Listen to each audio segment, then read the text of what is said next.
महिला आरक्षण bill cabinet से पास, क्या है महिलाओं की इस बारे में राय, क्या कुछ उनके मन में सवाल भी चल रहे हैं, ये हम खुद सीधे महिलाओं से जान लेते हैं। इस वक्त आप देखेंगे मेरे साथ कई सारी महिलाएं जुड़ी हुई नजर आएंगी। हम एक एक करके सभी से बात करते हैं। मैम, सबसे पहले आपका नाम? शगुफ्ता चौधरी ज़ुबैर। मैं काउंसलर हूँ चौहान बांगर वार्ड से। क्या कुछ आप कहेंगी, एक बहुत ही ऐतिहासिक फैसला आज हमें लोकसभा में देखने को मिला है, अपर हाउस में भी जाएगा, क्या कुछ आपके मन में सवाल है? क्योंकि ये बिल बहुत सालों से अटका हुआ था, लटका हुआ था, लेकिन अब जाकर इसका जो प्रारूप है, जो शक्ल है, वो सामने आ रही है। बिल जो महिलाओं के फेवर में हुआ है, ये एक हमारी पुरजोर कोशिश थी। कांग्रेस ने 2010 से ये कोशिश कर रही है। सोनिया गांधी जी का ये संघर्ष रहा है जो आज सफल हुआ है। और पहले तो मैं सभी महिलाओं को बहुत बहुत मुबारकबाद देना चाहूँगी। अपनी पूरी कांग्रेस फैमिली को बहुत मुबारकबाद देना चाहूँगी कि उनकी मेहनत आज रंग लाई है और महिलाओं के सम्मान के लिए, महिलाओं के हक़ के लिए अब बात देश में हुआ करेगी। हमारा देश पुरुष प्रधान देश है और यहाँ पर लेडीज़ को हमेशा डोमिनेट किया जाता है और ये हर जगह देखने को मिलता है, चाहे वो कोई भी फील्ड हो। पर जब अब महिलाओं का आरक्षण आ गया है तो यहाँ से हमें हमारी महिलाओं के लिए एक पॉजिटिव एनर्जी भी मिलती है, पॉजिटिव व्यूज़ भी मिलेंगे और आगे जाकर हमारी महिलाएं इस देश में सुरक्षित होंगी। और जिस तरीके से शगुफ्ता जी बता रही हैं, कुछ उसी तर्ज पर आपकी भी बात रहेगी कि जो महिलाओं का रिप्रेजेंटेशन है वो ज़्यादा बढ़ेगा, उनका प्रतिनिधित्व ज़्यादा बढ़ेगा, तो उससे क्या कुछ बदलाव आगे देखने को मिलेगा? आपका नाम? जी, मेरा नाम ज़ैबुनिशा है। मैं प्रदेश में सचिव हूँ और मैं बहुत खुश हूँ। अपने कांग्रेस परिवार का धन्यवाद करती हूँ कि हम लोगों के लिए इतनी मेहनत की। जब महिला कदम पे कदम मिलाकर आगे चलती है तो उसको आगे रहने का भी पूरा हक है। महिलाओं के इतना आज हम बहुत खुश हैं परिवार के साथ कि हमारी सारी महिलाएं कदम से कदम मिला के आगे चलेंगी और आगे के आगे ही रहेंगी। क्या कुछ लगता है मैम कि ये आरक्षण बिल आने से जो 33% निर्णय लिया जा रहा है या उस निर्णय की ओर हम लोग जा रहे हैं, क्या कुछ बदलाव आपको समझ आता है कि देखने को हमें भविष्य में मिलेगा? बहुत बदलाव मिलेगा देखने। मेरा नाम रानी परवीन है और ये जो आरक्षण पास हुआ है, बिल पास हुआ है, बहुत अच्छी बात है। ये बराबर का दर्जा मिलना चाहिए लेडीज़ों को और आगे लेके चलना चाहिए। ये भी कांग्रेस की देन थी जो कि बिल अब पास किया है मोदी जी ने। 10 साल से कहाँ सो रहे थे मोदी जी? वो अभी आके इलेक्शनों से 4 महीने रह गए हैं, अभी ये सब सारी स्कीमें क्यों याद आ रही हैं? क्यों सोए हुए थे वो जब से 10 साल से?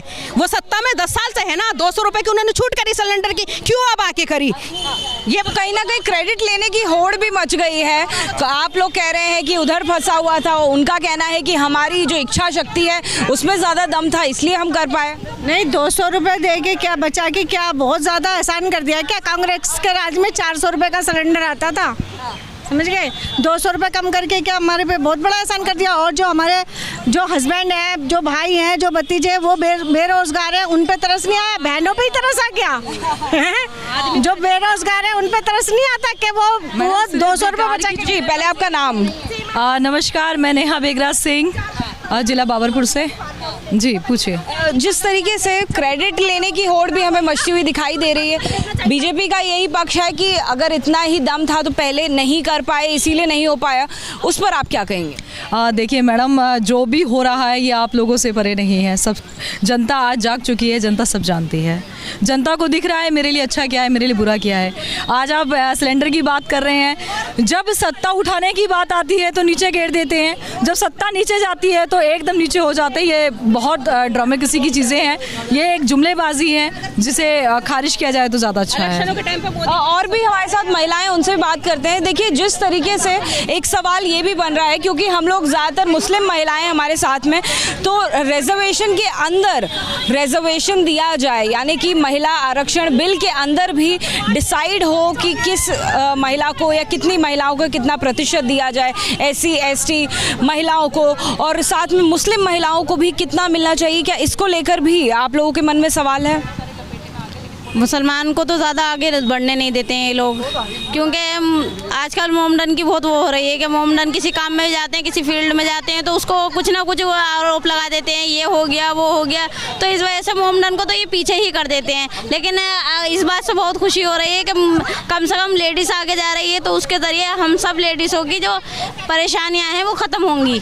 राहुल गांधी के साथ। महिला आरक्षण बिल के अंदर भी कई सारे जो पॉलिटिकल लीडर्स हैं, जो विपक्षी लीडर्स हैं, उनका ये कहना है कि उसके अंदर भी एक रिजर्वेशन होना चाहिए। ये डिसाइड होना चाहिए कि कितनी महिलाओं को कितना प्रतिशत प्रतिनिधित्व करने का मौका मिलेगा, SC ST कितनी रहेंगी, OBC कितनी रहेंगी। आपका क्या मानना है इसमें? देखिए, जो अभी डिटेल्स मिल रही हैं, बिल को पास करने के लिए क्लॉजेस लगा दिए गए हैं कि पहले डिलिमिटेशन होगी, दोबारा से जो सेंसस किया जाएगा, देखा जाएगा कि औरतों का क्या वो है, उसके बाद इस बिल को लाया जाएगा।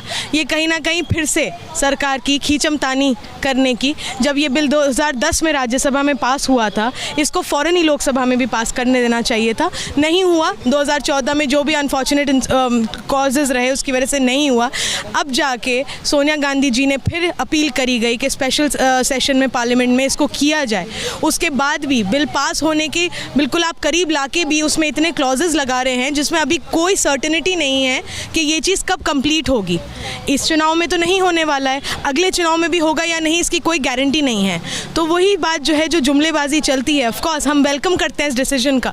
जो ख्वाब सोनिया गांधी जी का था, जो कांग्रेस पार्टी का ख्वाब था, ये वही पार्टी है जो हमेशा औरतों के लिए खड़ी रही। आपका नाम? अरीबा आसिफ खान। मैं अरीबा जी, मुस्लिम महिलाओं के मन में क्या सवाल है, मैं ये भी जानना चाह रही हूँ और दर्शकों तक आवाज़ पहुँचाना चाह रही हूँ। देखिए, मैं निगम पार्षद हूँ शाहीन बाग से। शाहीन बाग वही कॉन्स्टिट्यूंसी है जहाँ पे CNRC का प्रोटेस्ट चला था और वो मुस्लिम महिलाओं ने ही प्रोटेस्ट चलाया था। इनिशियली शुरुआत में मुस्लिम महिलाएं थी, लेकिन उसके बाद पूरी दिल्ली की महिलाएं थी, हर धर्म की महिलाएं थी, हर कास्ट, हर कम्युनिटी, हर क्लास की महिलाएं थी वहाँ पे।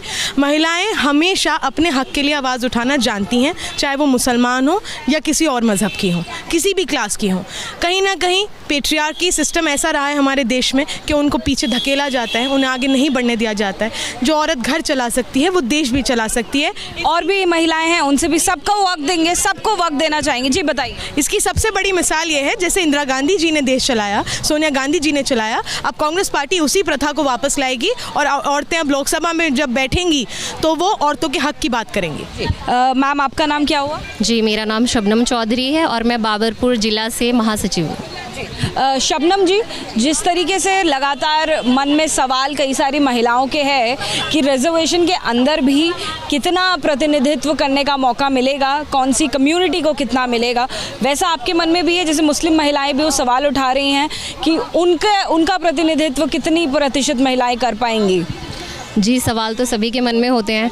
पहली बात तो महिलाओं को बोलने ही नहीं दिया जाता था, क्योंकि महिलाओं की भागीदारी ही राजनीति में शुरुआती तौर पे बहुत कम रही है, जिसके लिए कांग्रेस शुरू से प्रयत्न कर रही है और अभी भी कर रही है। और अभी भी देखो, धीरे धीरे वो प्रयत्न सिद्ध होते नज़र आ रहे हैं। और आज इसी खुशी के मौके पर यहाँ पर सब जुड़े हैं और सोनिया जी का आभार भी व्यक्त करने आए हैं।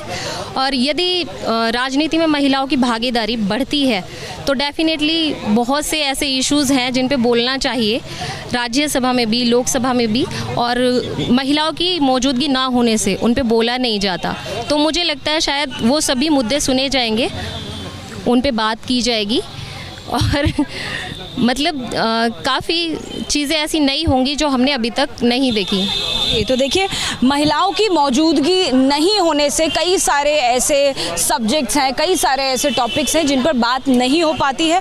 और 33% आरक्षण जब महिलाओं को दिया जाएगा तो जाहिर तौर पर उनकी आवाज़ ज़्यादा ज़ोर से, ज़्यादा पुख्ता तरह से सुनी जाएगी, समझी जाएगी, चर्चा की जाएगी। यही मानना है तमाम महिला।